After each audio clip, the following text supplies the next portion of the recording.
я выше этого. Что это мне тут? Я тут, а вы тут, вы же шоумен, а я журналіст.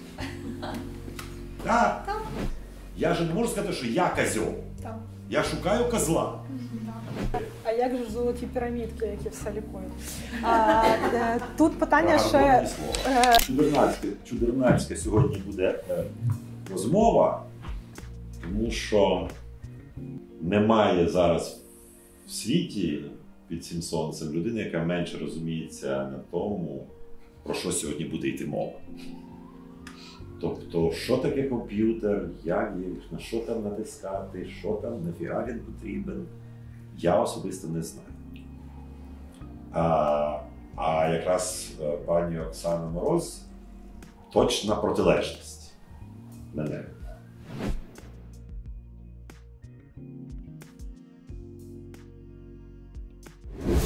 Це складне слово інформаційна гігієна, дуже просте насправді, тому що проста паралель – це те, що є гігієною нашою в буденному житті. Ми прокидаємося зранку, чистимо зуби, миємо руки, вмиваємося, і це наш стандарт на день для того, щоб… Це також.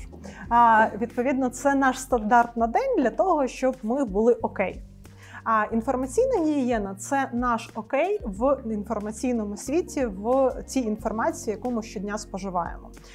Умовно, це інформаційна розетка, в яку не потрібно пхати пальці, щоб тебе не тіпнуло током. Тому що з одного боку світло – це дуже круто, на ньому тримається весь наш прогрес, а з іншого боку – це щось шкідливе. Рівно те ж саме відбувається і з інформацією. Тому що інформація – це прогрес і це те, що неможливо просто взяти і видалити аккаунт з Фейсбуку чи не користуватися інтернетом, але вона несе в собі дуже багато небезпек.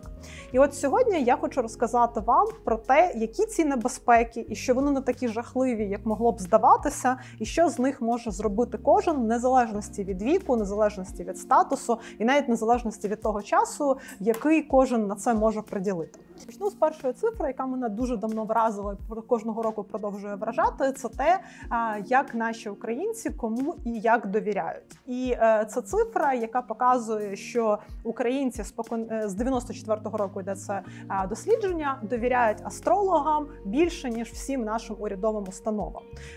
І, відповідно, астрологам довіряють трошки більше, ніж, наприклад, банківським установам.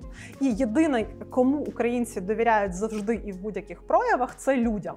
Неважливо, хто ці люди, чи це сусідка, чи це родина, чи будь-хто. Якщо є людина, і на шальках терезів з одного боку буде просто людина, а на інших буде дуже крутий спеціаліст, але який представляє якусь інституцію, то людині повірять більше.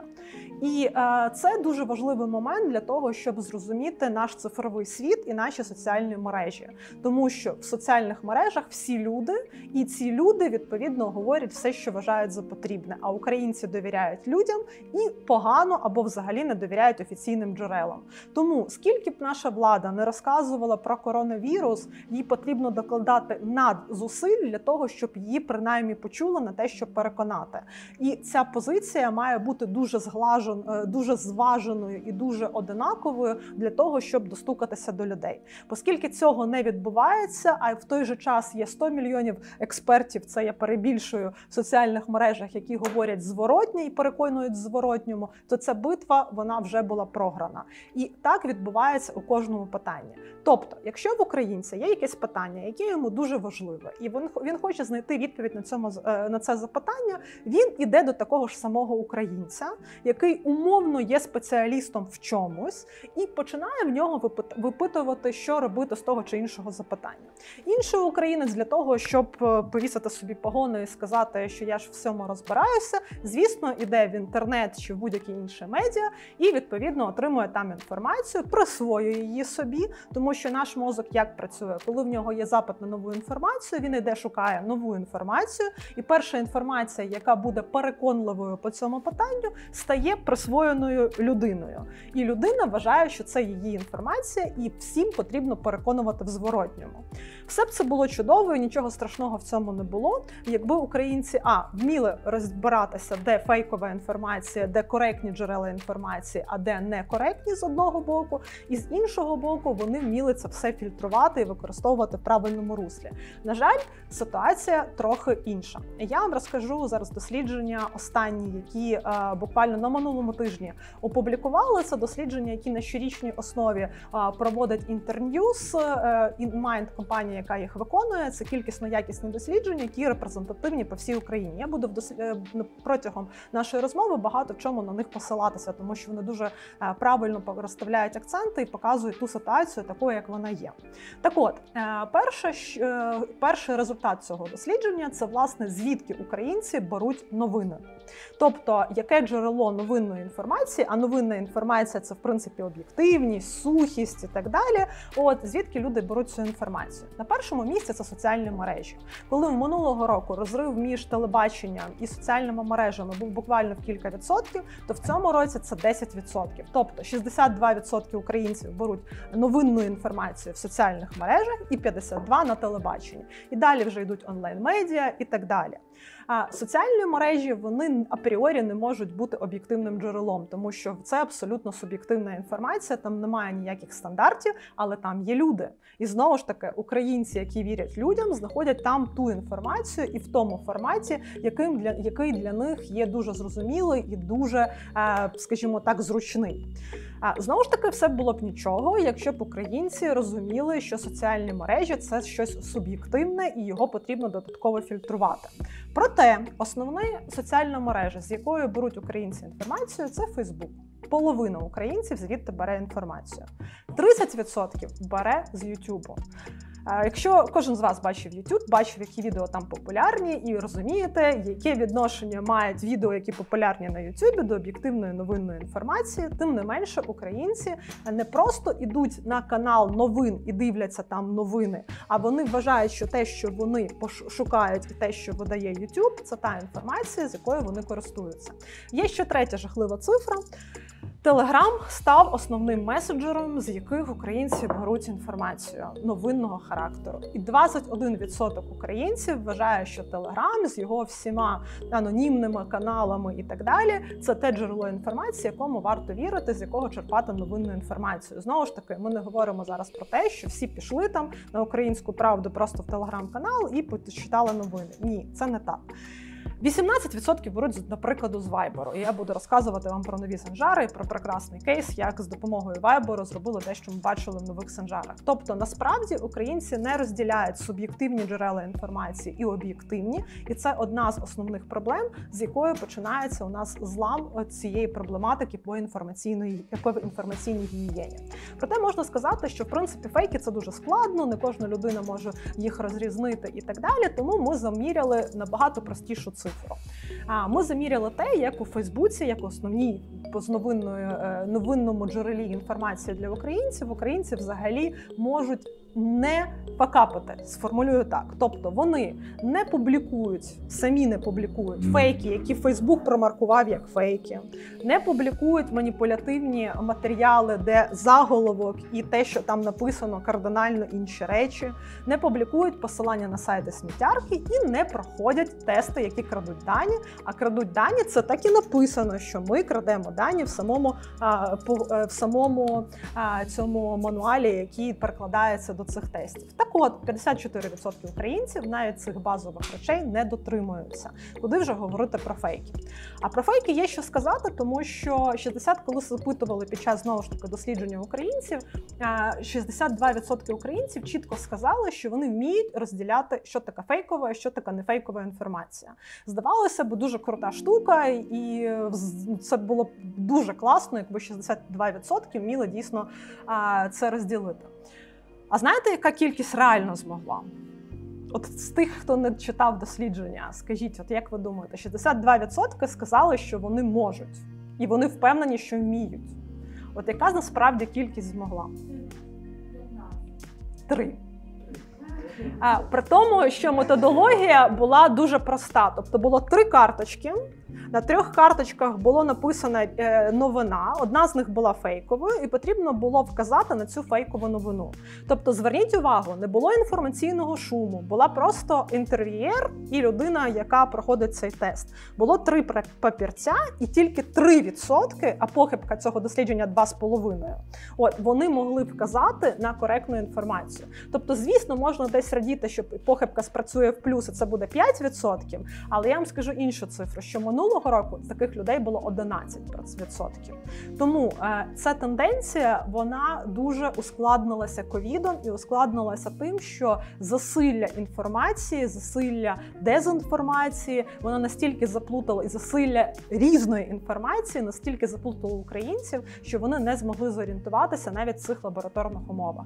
І це насправді дуже жахливі цифри, тому що коли ти починаєш говорити з людьми про те, що інформаційна гігієна – це те, що мусить бути в кожного, дуже багато вважають, що це потрібно не їм, а старшим людям, це потрібно дітям, а вони у всьому розбираються. Коли починаєш з ними спілкуватися, виявляється, що це зовсім не так.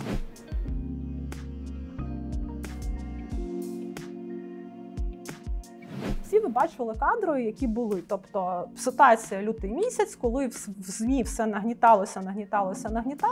Нормальної інформації ще не було об'єктивно, тому що всі в цьому розбиралися, але й не було якоїсь нормальної комунікації з боку держави.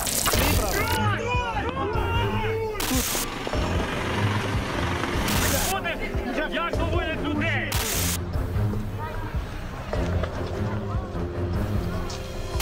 Відповідно, що відбулося? Не було інформації, звідки куди везуть, верніше, українців, які їдуть з Китаю. І в той же час було дуже багато циркулювало чуток, що їх то везуть то на захід, то на схід, то ще кудись, і всі цим маніпулювали і намагалися заробити бали. І в один прекрасний момент, якраз напередодні того, як їх мали перевезти, з'явилася інформація, що їх ведуть нові Санжари. Ніхто цього не підтверджував, ніхто не спростовував, просто були чутки. Журналісти текстів провели розслідування і з'ясували, що ввечері, коли всі прийшли після роботи, відкрили Viber, щоб почитати новини. Виявилося, що їх додали в нову групу, і в цій групі працювали 15 акаунтів, які просто підбурювали людей, що якщо ми не вийдемо на вулицю, ми всі помремо, тому що везуть заражених, заражені такі заражені, що їх нікуди не везуть крім нас. І ось цих 15 акаунтів за кілька годин вивели людей на вулицю, і зранку ви бачили ті кадри, які бачив весь світ, так що аж НБО вирішило зняти документальний фільм по першому прецеденту, як за короткий час з допомогою месенджера можна вивести людей на вулицю. Ось, звісно, що це були такі електронні тітушки, як людей додали в цю групу, це знову ж таки технологія, яка не надто складна, і я впевнена, що бюджет цієї операції був достатньо невеликий. Ось, але тим не менше були досягнуті колосальні результати. Є ще інша ситуація, до чого приводить оця наша ситуація з відсутністю інформаційної гігієни. Це ситуація, яка стосується вакцинації. Тобто всі ми перманентно чули до ковіду, що є рух антивакцинаторів, вони проти вакцинації і так далі, але це нібито когось стосувалося, когось не стосувалося. В поточній ситуації ми маємо достатньо, скажімо, страшні результати, і це не тільки українські результати, це результати, які майже у всіх країнах світу. Це коли вчені кажуть про те, що не питання в тому, коли буде вакцина, а питання в тому, хто захоче в той момент вакцинуватися. Так от, яка ситуація в Україні? Знову ж таки, це ж дослідження InMind. Людей запитували, хто з них зіштовхувався з стандартною дезінформацією про коронавірус. 5G, біологічна зброя і так далі. 81% українців сказали, що вони зіштовхувалися. Впевнена, що тут є похибка в сторону збільшення, тому що не всі можуть визнати те, що вони цю інформацію бачили і читали. Є ще одна жахлива цифра. 46% українців цю інформацію поширювали, не перевіряючи і розуміючи, що вона може бути брехливою. Чому вони її поширювали? Інформація була дуже проста. Хотіла дізнатися, що на це скажуть люди. Я сама пережила таку ситуацію, коли в мене в чат будинку одна жіночка скинула інформацію, що у нас там пів будинку заражені. Ось, коли її спитали, звідки вона знає, вона сказала, ну, вам же ж треба, ви розбираєтеся звідки. А я просто знаю, от вам інформація. Ось, і насправді, коли ми досліджували стрічки українців, ми бачили, що вони поширюють цю інформацію, абсолютно не додаючи якоїсь своєї підводки чи якогось свого тексту. Тобто була просто посилання на фейк і більш нічого. І як аудиторія це сприймала, звісно, що людина, якій я довіряю, яка є в мене в друзях, поширила цю інформацію, значить вона має якесь відношення до правди. До чого це привело?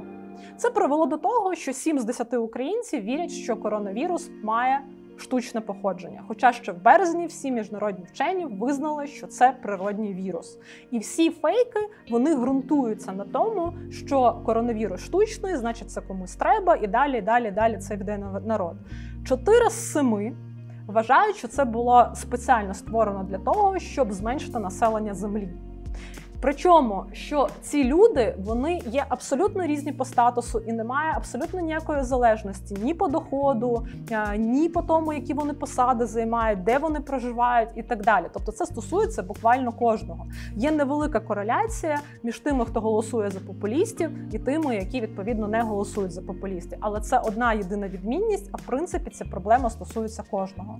Стосовно вакцинації, ситуація проста. 50% на відріз відмовляються, 35 по нових даних думають, що зроблять, якщо буде безкоштовна вакцина. Ще кілька місяців назад таких людей було 18. Тобто, в принципі, ріст статистики, він дав хоч тут позитивну тенденцію, перепрошую.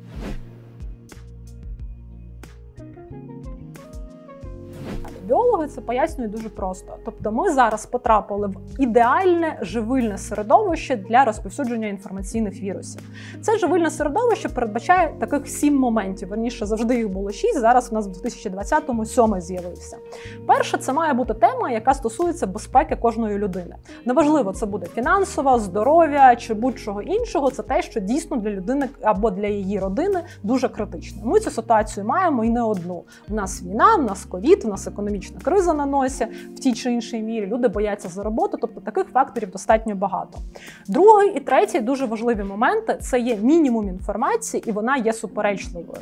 За цей рік нам про коронавірус розказували все, що завгодно, воно суперечило з об'єктивних і суб'єктивних причин один одному, і звичайна людина, вона просто заплуталася, тобто вона не може в силу того, що вона не вірусолог, чи вона не має якоїсь медичної освіти, в цьому розібратися, а лікарі, на жаль, одні з основних розповсюджувачів ковід-дисидентства і так далі. Четвертий дуже важливий момент – це недовіра офіційним джерелам. Тобто згадуємо саму мою першу тезу, це те, що українці апріорі не довіряють інституціям, і їх звинуватити, і нас звинуватити в цьому абсолютно не можна, тому що всі інституції зруйновані, і велика недовіра до влади, неважливо, за кого людина голосувала. До цього додається страх і стрес, і ще й додається ізоляція. Тому що коли людина ізолюється, а це в нас була ціла весна фактично, ось, вона не може спілкуватися, не може з'ясовувати, страх, стрес тисне, і виходить ідеальне середовище для того, щоб поширювалися віруси. В цьому середовищі наш мозок, він просто деградує до стану палеоліту, в якому він знаходиться, тобто знімаються всі прошарки цивілізації, і неважливо, хто ти, професор, чи домробітниця, чи будь-хто, ти одинаково реагуєш ти одинаково можеш повірити в будь-яку конспірологічну теорію, яка б вона не була, чи про рептилоїдів, чи про коронавірус.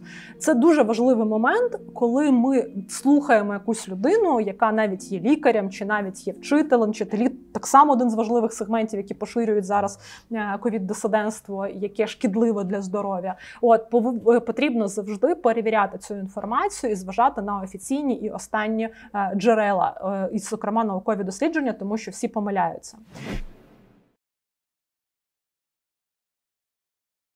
Науковці довели, що коли людина дізнається про щось таке таємне, а конспірологія в нас пакується завжди правильно, тобто от всі цього не знають, а ти про це будеш знати, коли вона один раз в це вірить, вона далі починає автоматично вірити все решта, це вже доведена і не один раз тенденція. Так от, як тільки в нас з'являється якась публікація, чи в медіа, чи в соціальних мережах стосовно того, що там, от є мій чоловік, він працює там столяром чи слесарем в якійсь урядовій організації, от він йшов по коридору і чув те чи те, от відразу всі починають цю інформацію поширювати, вірити і діяти в ній. Це було купа ситуацій і стосовно банків, і стосовно війни, і стосовно маси ситуацій. Зараз те ж саме є з ковідом, з лікуванням. Ці протоколи лікування, які передаються через соціальні мережі, які всі з одного боку кажуть, що в ковіда в кожного лікування індивідуальне, а в інші починають переживати це.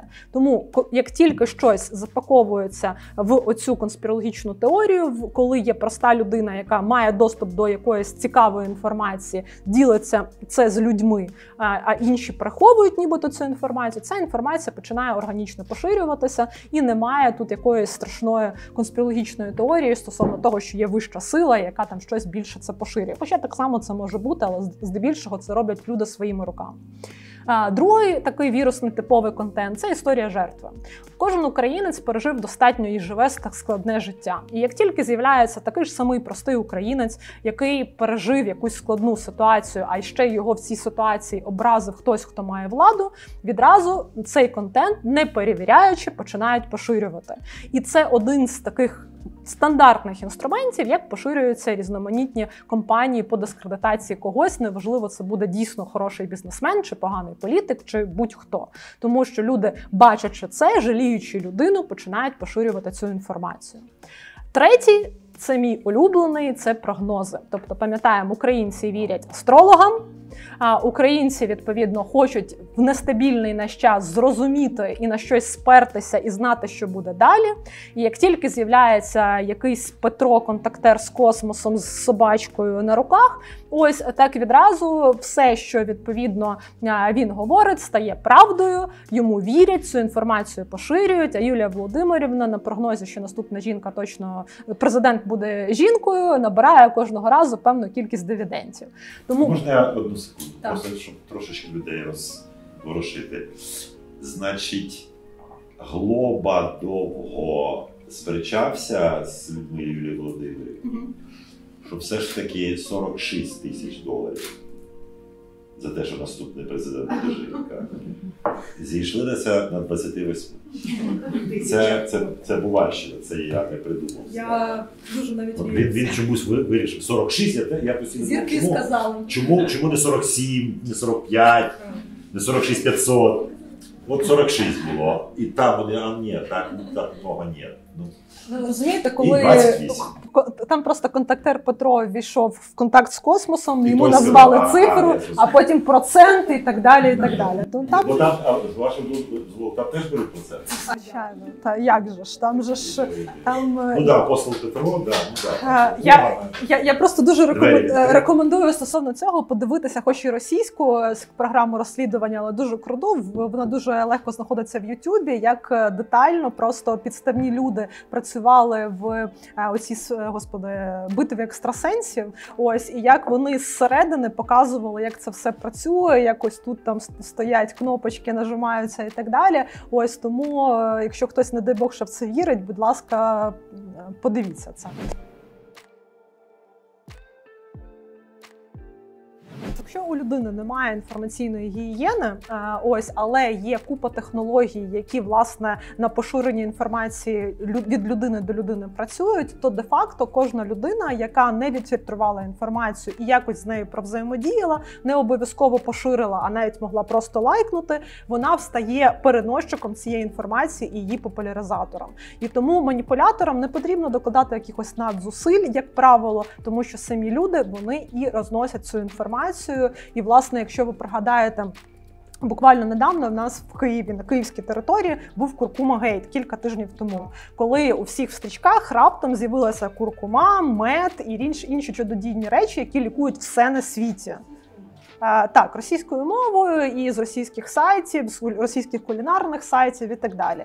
І дуже поважні люди, які писали пости про те, що ми ж фільтруємо наше оточення, в нашому оточенні немає ботів, ми всіх перевіряємо, писали пости, що це таке, поламали Фейсбук, всіх зламали, чому ці люди постять інформацію. І вони навіть не додумуються, що боти можуть бути іншими, а в них, відповідно, якщо хтось, і навіть не боти, а звичайні люди, в них основне джерело – це сайт сайти сміттярки, пабліки сміттярки, вони поширюють цю інформацію, і коли вони всі одночасно запостили про куркуму, ті поширили, і у всіх в стрічці виявилася куркума. Ось, і люди навіть не думають, що це може бути стосуватися їх, а воно може стосуватися кого завгодно. Тому людина насправді не якийсь страшний маніпулятор, хоча вони так само не святі, розповсюджують цю інформацію. Тому перший і важливий момент, щоб підвести цей проміжний підсумок.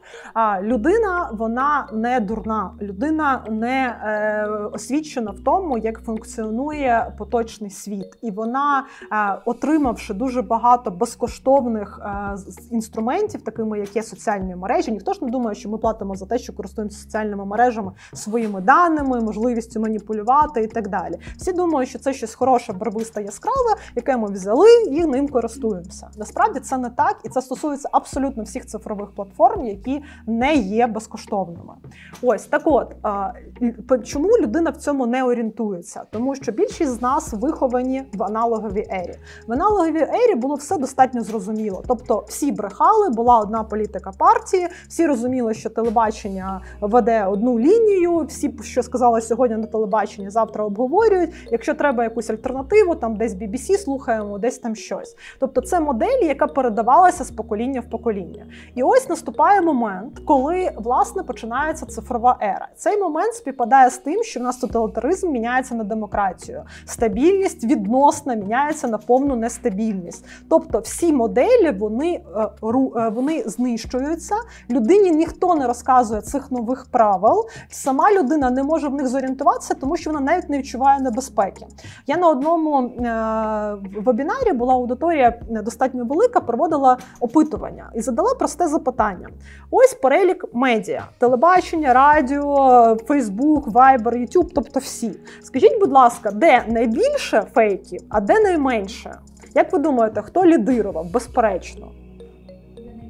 Найбільше фейків, де? От всі телебачення, радіо, онлайн-медіа, Фейсбук, Вайбер, Ютуб і так далі. От де? Звичайно, телебачення. Насправді все зворотньо.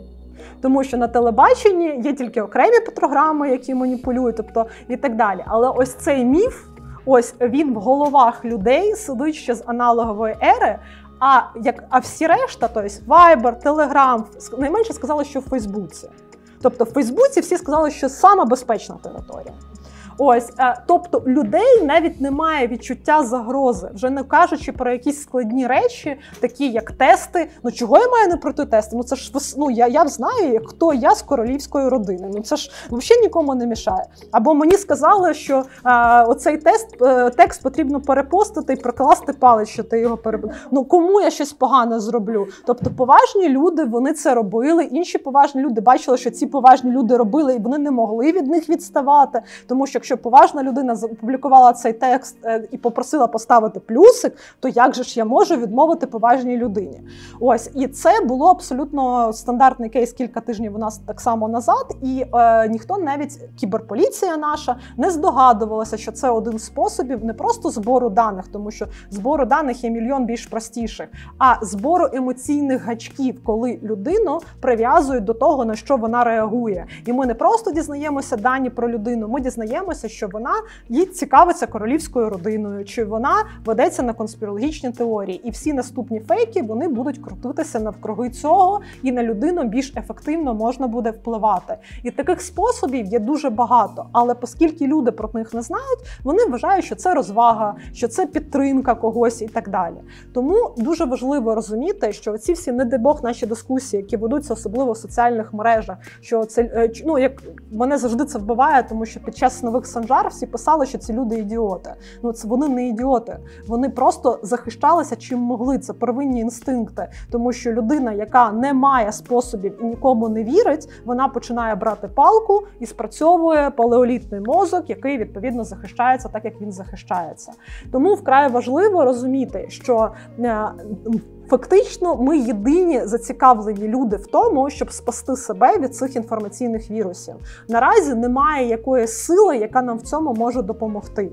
Більше того, ще один важливий критерій – це те, що в Україні немає волонтерських організацій, які займаються цією проблемою. Це ще один фактор того, що люди не усвідомлюють проблему. А коли будь-кого на вулиці там, чи в будь-якій аудиторії спитати, чому люди так роблять, всі ж кажуть, або переважна більшість каже, що в людей немає критичного мислення.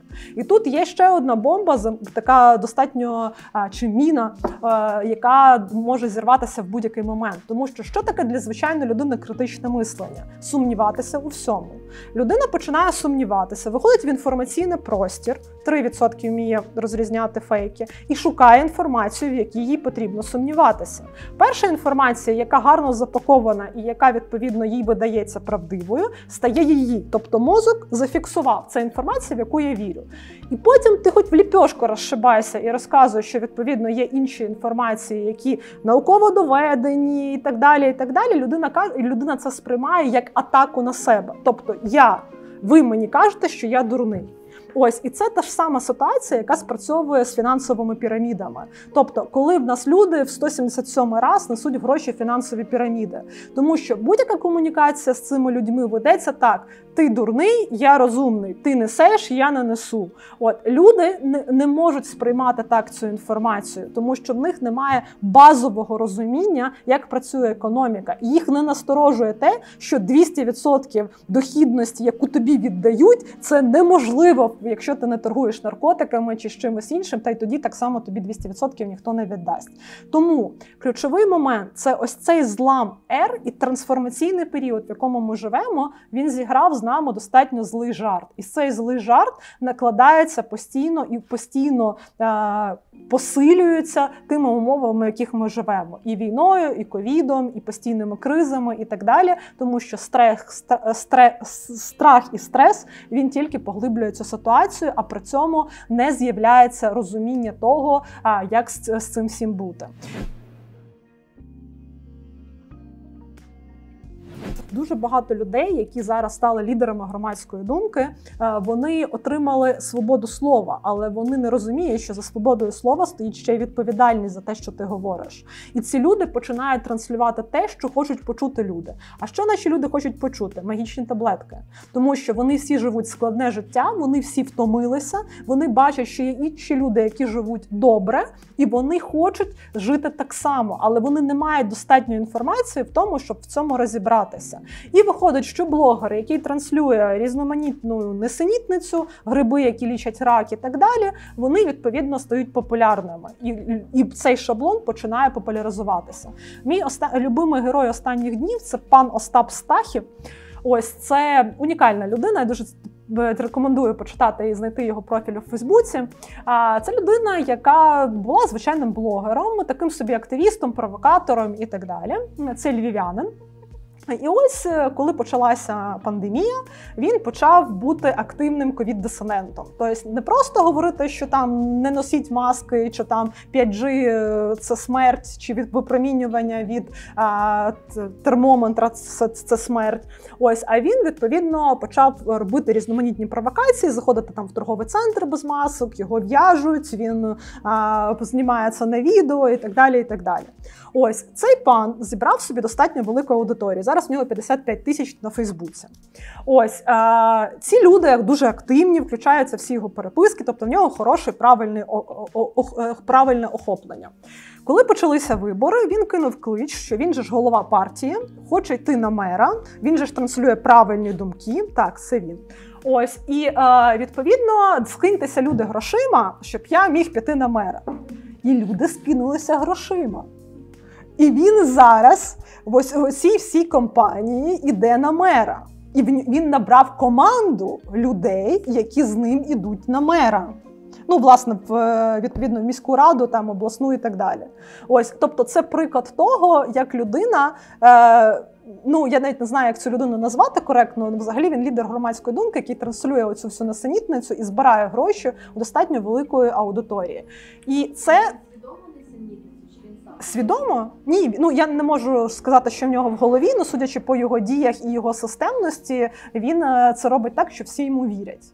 тому що він під правом, що це свобода, що це порушення Конституції і так далі, і так далі. Ось, ну, в нього дуже занімательне відео, варто подивитися, от, тільки не варто лізти в коментарі, бо там вас з'їдять. Тому важливий момент, що таких людей є дуже багато, і ці люди не відчувають ніякої відповідальності і мають велике бажання хайпу, і на цьому, відповідно, породжується дуже багато проблем. Ще кілька моментів скажу і вже буду робити паузу. Це те, що коли ми почали жити в еру соціальних мереж, в нас фактично зруйнувалася ось ця грань того, скільки коштує маніпуляція. Тобто зараз маніпулювати де-факто може кожен, в кого є соціальні мережі. Зараз дуже все дешевше стають ці технології, і ці технології стають все ефективнішими. Тому що, знову ж таки, коли ми говоримо про вибори Трампа і втручання росіян, вибори президента, і в яких виграв Трамп, і втручання росіян, то там Cambridge Analytica – це не щось таке надзвичайне. Це просто люди розуміли алгоритми Фейсбука, розуміли психологію людей, і на цьому робили вибори в багатьох країнах. Тобто це не якась технологія, яка є надзвичайною. І так працюють всі маніпуляції у кожному цифровій платформі.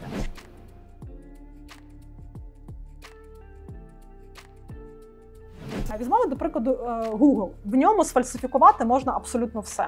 Тобто, що ви бачите в видачі, як одне слово чи фраза переводиться на різні мови, як називається той чи інший об'єкт на Google-карті, абсолютно все, що ми бачимо, можна сфальсифікувати. В Ютубі одного разу, подивившись конспірологічне відео, через кілька хвилин ви будете просто окутані цими конспірологічними відео. І якщо ви не розумієте, що YouTube це робить спеціально, ви можете просто піддатися на це і, відповідно, вірити в те, що це і є реальність. І так відбувається на кожній цифровій платформі, тому що їхня основна задача – це отримати максимум нашої уваги, а значить, будемо показувати те, що, відповідно, люди хочуть чути. І жодна з них наразі не навчилася боротися з фейками, і їм це навіть не дуже вигідно. Що з цим робити? Насправді, є два способи. Це ставати фактчекером, розбирати фейки. Як на мене, це утопія, тому що звичайно проста людина, вона ніколи не стане професійним фактчекером. Професійного фактчекера розібрати фейк – це кілька днів або кілька довгих ночей чи годин і так далі. Проте є більш простий спосіб. Це так званий інформаційний трафарет. Це коли ми опираємося на паттерн розповсюдження фейків, а він один, тому що він сидить на алгоритмах соціальних мереж чи платформ і так далі. І вчимо людей розуміти, як циркулює інформація. І важливий другий момент – це те, що людині ми даємо розуміння того, що щоб виграти війну з фейками, потрібно виграти одну битву за перше джерело інформації. І якщо ми привчимо людей іти спочатку в кілька джерел, в кілька медіа, які 100% або, 100% ніхто не дотримується стандартів, а які переважно дотримуються стандартів і дають об'єктивну інформацію, і коли людина привчиться брати спочатку інформацію звідти, в неї буде створюватися певний простір об'єктивної інформації. Коли вона буде йти в соціальні мережі, коли вона буде йти на телебачення і так далі, вона буде розуміти, ось це об'єктивна інформація, отут трошки викривили і так далі. І тоді є більша ймовірність, що ось ця об'єктивна інформація витіснить ту, яку зараз люди споживають інформацію. Тому що зараз, наприклад, в соціальних мережах з топ-20 джерел, на які підписані українці у Фейсбуці, переважна більшість – це глибокі сміттярки, частина з них, яке ще краде в нас дані. Ви стояли з іншої сторони барикади в якийсь час вашого життя. Що вас спонукало? І, власне кажучи, чому? Це дуже часто трапляється. Я дуже часто зустрічав таких людей, в яких я брав інтерв'ю, які ставали тим, ким вони ставали, тому що до того вони були протилежністю. Перший раз це було в 95-му році, коли створили штучне запліднення, і коли до мене прийшов, це така була екзотика, до мене прийшов лікар і сказав, я робив 100 мільярдів абортів. І мені потім стало соромно, і я вирішив, що я тепер буду робити, як би сказати, антиаборти. І таких було дуже багато, і пані Оксана якраз була, ніби, я не знаю, як це називати нас. По іншу сторону барикад працювала на ферма, так? В тому числі. Чому ви туди, що ви там робили і чому ви вирішили тепер бути з іншого боку? з іншого моменту. Тут важливий момент.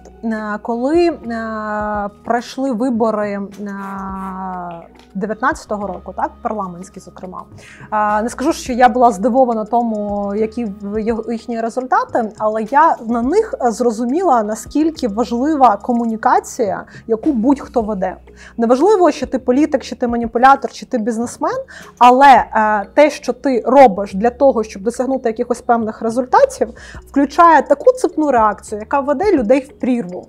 Ось, це історія достатньо довга, тому що я 20 років пропрацювала в комунікаціях. Зокрема, я працювала 10 років в банківській системі, якраз в той момент, коли ми переживали початок банківської системи, і всі працювали на те, щоб більше людей пішли, взяли кредити, депозити дорожче, кредити дешевше, і настав 2008 рік. І ось тут стало зрозуміло, що ми робили дуже погані речі. Це не називалось маніпуляціями, це називалось комунікаціями. Але насправді ми людей підштовхнули до цієї прірви, не давши їм навіть найменшого фінансового... І ви вважаєте, до речі, ви вважаєте це вашою провиною? Так, я вважаю це... тобто це... Дуже філософське питання, не будемо піднімати, це на 100 років. Там насправді це дуже комплексне питання. Але я зараз говорю про блок комунікації. Ось, тому що ми, як комунікаційники банківські, вели односторонню комунікацію. Ми не вчили людей, ми могли це робити, але ми тоді, в силу того, що це вперше ми це все переживали, ми навіть не задумувалися, що такі наслідки можуть бути. Ось, і ось цей момент відповідальності комунікаційників, він взагалі не в Україні, не в світі, ніде немає. Тобто немає податку, умовно кажучи, на твою комунікацію. На сигарети зараз вводяться обмеження, а на комунікацію ні. Хоча кожен маркетолог і кожен комунікаційник, він штовхає людину так, щоб її обвести навкруги пальця. І ніхто не задумується про те, що це включаються процеси в суспільстві, які зупинити можливо вже вкрай важко і деколи неможливо. Тому що людина, вона стає не просто овочем, вона стає людиною, яка ведеться на все, що блистить, на все, що красиве і так далі. Просто в політиці ми це бачимо найбільш яскраво. Зараз подивитися, що відбувається з оцими просвітницькими програмами, то всі західні донори, вони направлені на те, щоб якраз навчити журналістів і навчити активістів, і ніхто абсолютно не розглядає, що можна навчити звичайних людей. І коли оцих журналістів навчили, вони це все зрозуміли навіть. Ось, і до них прийшла аудиторія, яка не читає те, що сухе, об'єктивне, а читає те, що якраз читати не треба, вони беруть і переключаються на це, тому що трафік і все решта. І тут поки не буде принаймні акценту на звичайних людей, щоб звичайні люди самі це коригували, журналісти ніколи не поміняють свою роботу. Пані Оксана, давайте. Просто по ходу, відразу. Угу. В чому питання? Не без прізвищ, без імен, без натяків, так, от в повітря. Дуже часто люди принципові, які дійсно розуміються на інформації, розуміються на комунікації, вони вважають, що оскільки я кажу правду, то це вже такий величезний для мене плюс і слухайте мене. І я можу цю правду казати нудно і нецікаво. І я завжди кажу, слухайте, якщо є людина X, і вона бере щось, абсолютно правдиву інформацію, і вона таке щось розповідає, але нудно, і немає яскравості, немає візерунку якогось. А тут Шарій теж не підходить. Я от цю дівку завжди люблю. Скабєєва. Хто що буде дивитись? Хто що буде дивитись? Тут такий, дорогі товариші, я хочу вам сказати, що взагалі нічого, ніде, що COVID-19 це не штучно, це все абсолютно природньо. А тут Скабєєва. Чуваки! Да блин, посмотрите, это придумали китайцы, суки! Кого будем смотреть?